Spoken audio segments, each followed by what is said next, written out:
Welcome to Beyond the Legal Pad with attorney Laura Cowan.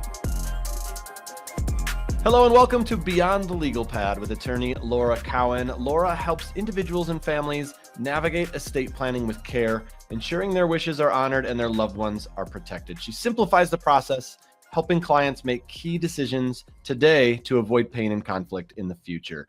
I am your host, Kevin Rosenquist, and today's episode is Launching an Estate Planning Practice, Overcoming Challenges and Creating a Strong Foundation. Laura, so good to see you again. Thanks for having me. So what do you see as the biggest challenges facing estate planning professionals today when they're looking to launch and market an estate planning practice? Yeah, so I see a lot of things here. We're working with a lot of lawyers in our 2-hour lifestyle lawyer program, and we start to see some of the same, questions and concerns over and over again. And a number one thing that I see is people learning the law. That's something that's really a little bit of a struggle for them because lawyers are perfectionists, and a lot of us don't really feel comfortable doing something until we feel like we really, really understand it. So that's one challenge that lawyers have to get over if they're coming into estate planning from a different practice area. The good news is that there's a lot of different resources available for you to learn the law. So there's a lot of support there, but I see it as a bit of a hurdle to get over for some people. That's one hurdle. And then learning how to market your services and your practice and learning how to close is another hurdle. And it's interesting because it's different from other practice areas. So you really want to focus on learning marketing and client consultations as it applies to estate planning, because it might be different from personal injury or something else. Yeah, it's an interesting thought, when it comes to the marketing, because it can be a daunting task for many lawyers because it's just not where their expertise lies. It's not what they went to school for. It's not what they planned on having to do. But if you want your own practice, you kind of have to market. You do. And it's so funny because they don't teach you anything about that in law school, which just, cracks me up. And at least they didn't at my law school. And I understand it a little bit. There's a lot in law school. So you can't teach everything. Schooling is long enough, right? Yes, there's enough law to learn as it is. Yeah. But, it's interesting. Most lawyers are not going to go work for a big law firm. Or if they do go work for big law, they'll only be there for a few years and then they hang their own shingle or they go to a smaller firm. So knowing how to market is going to be something you have to learn how to do. Yeah, it's interesting. If there's just for anybody who might be listening, who's early on in there and maybe still in law school or so, are there other classes? Are there certain things you recommend people to maybe do if you can get to them early enough, like take some marketing classes, take some other types of business classes? How else can people prepare? I'm so glad you asked that. What a coincidence. The reason I'm excited about this is that we're launching a new membership for law students. Oh, cool. I'm so excited about, because this is what happens. You graduate law school and then you don't know what to do, right? So you're stuck. So I think a great idea is starting to get to law students even before they graduate, because there are some students who know they want to hang their own shingle. They know they want to go out on their own either now or in the future.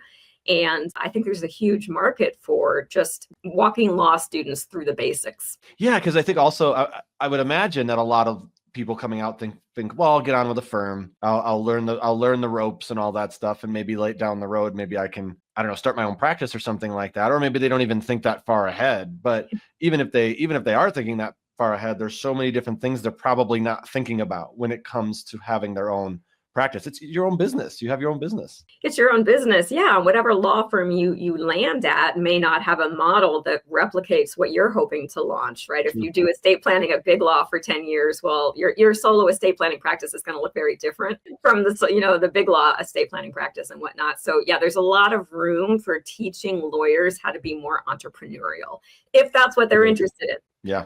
That's a good way to put it. Being entrepreneurial. Yeah. Because it is basically almost like starting a startup or something like that. It's just like starting a startup. It really is. You're absolutely right. What are the first steps an attorney should take when launching their own estate planning practice? Well, the first tip that I'll give is probably not surprising, but that's hire a coach, because the wheel has been invented. right? The wheel has already been invented in terms of what is a good model for an estate planning practice, especially if you're just hanging your own shingle and just getting started. So all of the mistakes have been made. There's a right way to do this and a wrong way to do it. And you're just going to fast track your success if you hire a coach. So there's a lot of really great coaches out there. And I recommend our program is great, but there's a lot of programs out there. Research, pick the one that's good for you. But that would be the first thing that I would say. The second thing I would say would be you have to have drafting software. This is something that you really want to invest in. So you don't have to invest in all of the bells and whistles to get started. You don't have to have all of the softwares and all of the bells and whistles, but I would recommend drafting software. So we're talking about, interactive legal or wealth counsel. Those are two really great ones because they're going to allow you to prepare really professional, comprehensive estate planning documents that you're going to be proud to hand across to your client. And they've also got amazing CLEs, which kind of goes back to what we were talking about earlier. How do you learn the law? Well, one of the ways you learn it is by joining a community like Wealth Counsel or Interactive Legal, and they'll have a lot of training. And how important do you feel it is for an attorney to have a niche or a niche, depending on who you are, or a specialization within estate planning? And how can they identify one that suits them? So one of the first things that we do with our lawyers when they come into our program is we ask them to think about who they want to serve, because everybody needs an estate planning attorney, right? Every adult in this country. So then you have to start to break it down by, do you want to serve seniors? That's learning more about elder law. Do you want to serve young families? That's who I serve. I market to people who've got minor children at home because they've got a certain set of problems that they want solved that are different from the problems that maybe someone in their 60s wants solved. Think about that. Think about, do you want to serve families with special needs children? Or business owners is another really great area. Start to think about who you want to serve, because your marketing needs to be targeted towards that. If you just hang a shingle and say, I do wills, you're not really going to speak to anyone. You want to start to think about the problems that the people in your community are having, and the problems that a business owner wants solved with an estate plan might be different than the problems that a parent of minor children wants solved.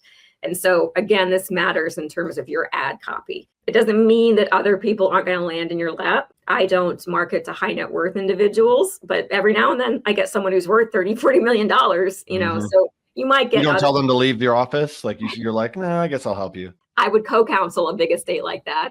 And that's my recommendation for people. If you're not used to dealing with large estates like that, find a lawyer who is. But you'll get business from all different kinds of people, but that doesn't mean that you should market to all different kinds of people, because otherwise your marketing is not going to really speak to anyone. Like the spaghetti marketing idea, throw it all at the wall and see what sticks. Yeah, it's never good. That's marketing 101, right? It is marketing 101, and I think it's hard for all of us because we don't want to lose anyone. We don't want to think, I'm is too narrow of a scope. But again, the riches are in the niches. Have you heard that expression? No. I love it though, and that makes me think it's got to be niche, not niche. Because the riches are in the niches doesn't really make a lot of sense. I never thought of it that way. I think it is niche because that rhymes with rich. That's right. That's my reason. We solved an age-old question here, didn't we? The riches are in the niches. And that means, you think about who you want to serve. So for example, if you're serving business owners, well, how do you find business owners? Well, you look for entrepreneurial organizations. You go to your local chamber of commerce. Tons of people are starting a business these days. And so maybe you host a workshop on these are the things that business owners need to think about for their estate planning. And then you're going to get a bunch of business owners who come in, and maybe that'll be your niche. Yeah. Speaking of marketing, we've mentioned it a few times now. What are some of the most effective strategies for marketing and estate planning practice that you found? Yeah, so there's two main ones here. The first one is referral marketing, or working with financial advisors, CPAs, life insurance agents, other people who are going to be in front of your ideal clients that are going to be able to send business your way. So when I launched my firm, I made an active effort to go out and meet financial advisors that I would grow to know, like, and trust, that I could then send business to. So referral marketing is really, really great, but it takes a while to build. Right. And that's the downside. When you first hang your shingle, at least if you were anything like I was, I didn't have a big cash cushion. I needed to start getting business right away. And so I started to build those referral relationships. but I wasn't relying on them because I know that it takes months, if not years, to really develop those. So start building the relationship early. But the second tip here is to start hosting workshops. And workshops are so important for estate planning attorneys because education is really necessary. With our community, they don't really understand why they need an estate plan. So you can either sit down with people one-on-one, repeating the same content over and over and over and over and over again, or you can host a workshop, get 10 people in the room, speak to 10 people at once and over 1 hour as opposed to 10 people over 10 hours, and educate them on estate planning, why they need it, what problems it solves, etc., because it's all the same content, right? So do it in a group setting. Workshops really are seminars or webinars. And I always tell my students, don't fret too much about the number of people in the room. It's a little bit of a blow to the ego, when you host an event and 10 people sign up and only 2 people show up. But everybody starts from the bottom. Even like Tony Robbins, you see some of his early events, very few people, right? So you just have to get over that hump of feeling insecure about the number of people who show up. Because the most important thing really with your workshops is not the number of people in the room. It's your ability to convert the people who do show up. There's no point spending a ton of money on a steak dinner if you get 100 people there and not one person hires you. I'd rather have 3 people in the room and all 3 people hire me. So focus more on converting the people who show up. And then once you start to convert at a high percentage, well, then you can start throwing money at ads and getting more people in the room. Yeah, that's a really good point. And it also maybe, psychologically, maybe you feel a little less pressure when there's less people staring back at you. You know what I mean? So that maybe there's some positives there to a small one, at least at the start. Start small, and intimacy is important, right? I mean, I remember all of these workshops that I've hosted with, 3-4 people in the room pre-COVID. And it was really just kind of like having a nice conversation. Of course, I had slides and I had a presentation and all that. Yeah. It was very intimate. And then I got better at it because I was really nervous in the beginning hosting workshops. I want to be really clear about that. It did not come naturally to me standing at the front of the room. So it was nice to start with a smaller group and really work on my presentation skills and then scale it up to a bigger room. You mentioned networking a little bit. And I think networking is something that does not come naturally to everybody. Like you mentioned that it didn't come naturally for you to host a workshop. There's a lot of people that aren't great at networking, don't even really understand how to start networking. What tips can you give people as far as like kind of getting out of that sort of, or kind of losing that fear and maybe easing into the world of networking? Yeah, the thing I like to remember about networking is try to think of it from the perspective of what can you do for the other person. What happens with people who don't know how to network well, which was, I'm sure, me in the beginning when you start to learn, but if you walk into a room and just start handing out your business cards, it's me. Yep. Don't think of it that way. We all love it when someone says, tell me about your business. We all love that, right? Because we all want to talk about our business. So that's what you should be asking. Give the other people a chance to talk about their business. What kind of people, financial advisor, do you serve? How can I support your business? Even if I can't send you a referral right away, can I be of assistance in another way? Can I be, a resource for you if you have questions about estate planning? What can I do for you? Tell me about your business. That's how you build the relationships. And hopefully you'll start to build relationships with people who ask the same questions back. But it can be a little bit uncomfortable. But I think, just getting out there and looking, once you start to find financial advisors or CPAs that practice in a similar way and that you connect with, just like if you were making a new friend, then it's just a matter of nurturing those relationships. And the other tip I'll give too is that you don't have to have a ton of people, right? If you have 3 or 4 financial advisors that you refer to, 3 or 4 accountants, maybe even fewer, that's enough. You don't have to have 100, but just find the people, just like you would find a friend. Find people that you connect with and whose business you believe in, and then nurture that relationship. Yeah, I mean, that's true in like personal life too. It's the quickest way to get someone to like you is to ask about them, right? Same thing. Yeah. Same thing. And I was a member of BNI for a long time, which is I was going to ask you about that. Yeah. BNI is great. Business Networking International is the secret weapon for estate planning attorneys. So the thing that I love about BNI is, for those of you who aren't familiar, it's an international networking organization, and there's chapters all over the world. So for example, New York City, I think, has got 50 or 60 chapters, but every chapter is the same model. So you'll bring in someone, a financial advisor, there might be like physical, fitness trainer in the room. There might be a plumber. It's all businesses that need referrals. And you join and you meet once a week. And once a week, you have an opportunity to speak about your business and who an ideal client is for you. And what's so genius about it is that this is networking done right. They teach you how to ask the right questions. They teach you how to maximize and optimize the relationship.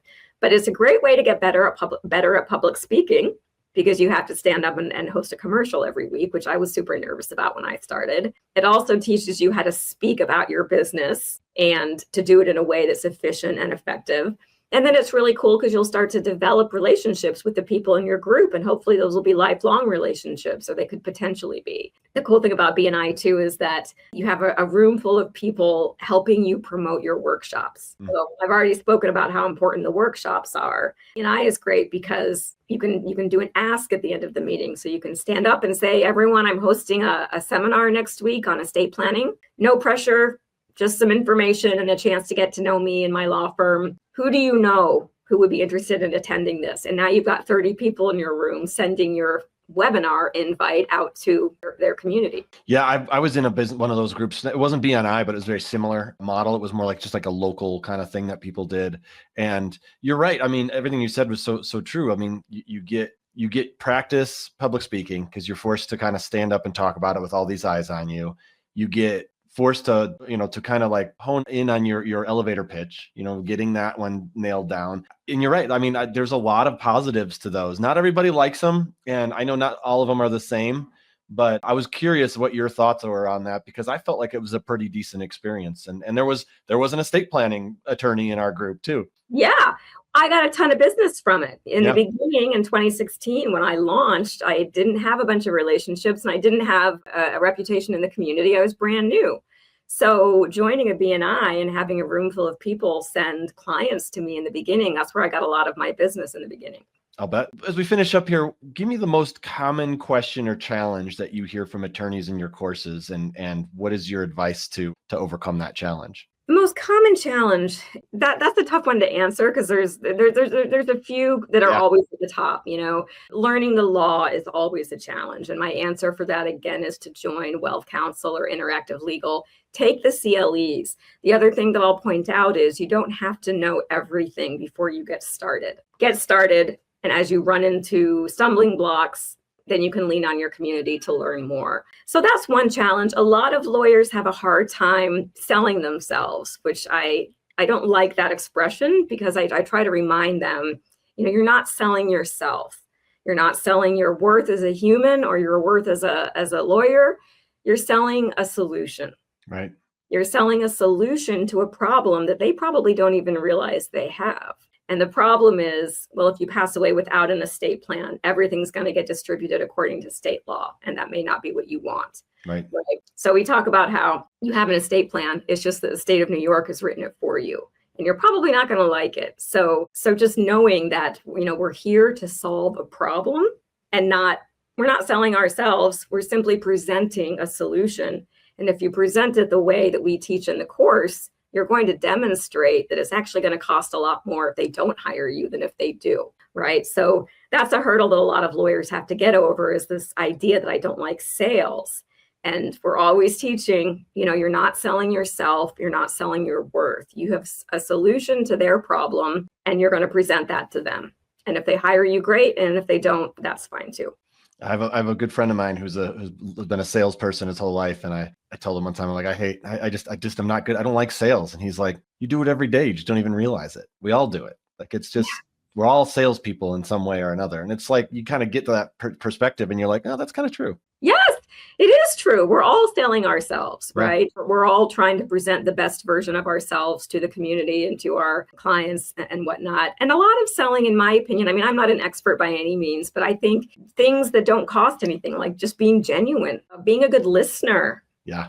not interrupting. These are the things that get you your 5-star reviews, right? So I think just working on the soft skills and then just learning that you're presenting a solution. And I think that makes it a little bit easier. Absolutely. Well, great tips as always, Laura. Thanks for tuning in to Beyond the Legal Pad with attorney Laura Cowan. To connect with Laura and check out her program, you can go to 2hourlifestylelawyer.com, and that 2 is the number 2. Or you can also email her at laura@2hourlifestylelawyer.com. And also, please like and subscribe to our channel and leave us a review. Laura, it was so good to see you again. Always great chatting with you. Thank you. Thanks for watching. Be sure to hit that like and subscribe button and leave us a review in the comments.